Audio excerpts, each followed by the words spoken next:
Bom, vamos falar agora dos Estados Unidos da América. Vamos sair lá da Europa, vir para a América, para entender a formação do Estado norte-americano. Aí você está se perguntando, poxa, Tite, mas como assim formação do Estado americano? Já era um Estado, já existia Estados Unidos no século XIX. Calma, então, essa é a grande questão. A guerra de independência, quando o Sul e o Norte se uniram para lutar contra a Inglaterra, isso forjou uma ideia de Estados Unidos da América que na verdade não existia. O que eu quero dizer com isso? Era um país, mas estavam divididos em duas casas, o Norte e o Sul. Lembra daquela antiga divisão das 13 colônias ainda, dos estados do Norte e dos estados do Sul? Pois bem, isso continuou por quê?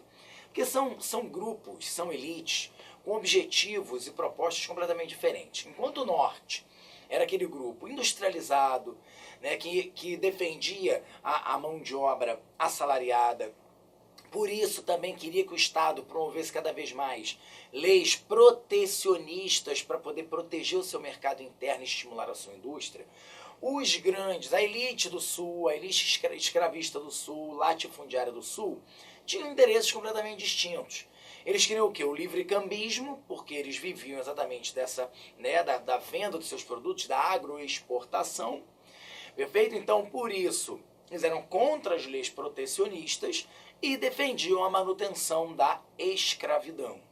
Então deu para a gente perceber que são grupos completamente diferentes e isso continua depois da independência.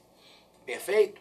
Então a gente forja essa ideia de Estado. Então, na verdade, esse modelo de Estados Unidos que você conhece hoje, ele só existe depois da chamada Guerra de Secessão.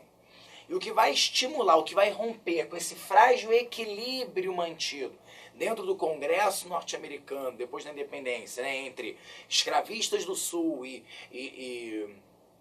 os abolicionistas do Norte, ela vai ser rompida, esse equilíbrio vai ser rompido justamente por causa dessa marcha para o Oeste, da conquista do Oeste, da expansão territorial norte-americana. Então a gente vai começar aqui falando dessa expansão territorial, entender como é que os Estados Unidos da América deixaram de ser aquela faixa de terra entre, né, no leste ali espremido entre a América e o Atlântico e se tornaram esse país, né, gigantesco que você conhece hoje.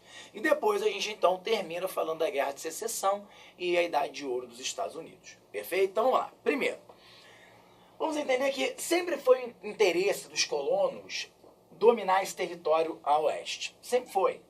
Só você lembrar que quando houve a guerra contra a França, a Guerra dos 7 Anos, os colonos queriam exatamente dominar esses territórios. Um dos grandes impasses entre os colonos e a coroa inglesa foi o chamado Ato de Quebec, que proibia que esses colonos ocupassem essas terras. Então a gente, na verdade, está falando de um interesse antigo. Perfeito? Então, a história norte-americana, na verdade, ela vai muito se confundir com essa conquista do distante oeste, do far oeste. Né? Quantos filmes de faroeste você não viu? Quantos filmes de faroeste o Clint Eastwood não fez na vida dele? Né? Você vê Menina de Ouro e tal, mas olha aí os outros filmes, quantos ele não fez porque isso está dentro do imaginário americano. A grande verdade é essa, a conquista do oeste, a marcha para o oeste, ela é entendida pelo americano como uma vontade de Deus. Eles usam o princípio do chamado destino manifesto.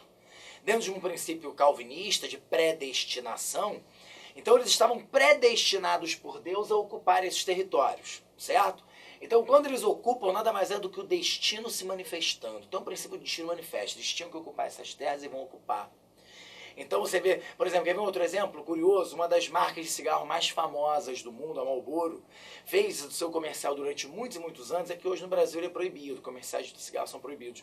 Mas quando eles existiam, se botar no YouTube, vocês vão ver, que você tinha um cavaleiro, um homem, um cowboy, um tipo de cowboy sobre um cavalo, correndo nas terras, como se, exaltando a ideia de uma liberdade muito grande. Porque a conquista desse oeste, antes de qualquer coisa, trazia para o americano uma ideia de conquista de liberdade, busca dos seus interesses, da liberdade em buscar os seus interesses. Perfeito? Eu acho que para alguns vestibulares, muito mais essa ideia, essa ideologia por trás da expansão, né, seja importante do que efetivamente os acontecimentos.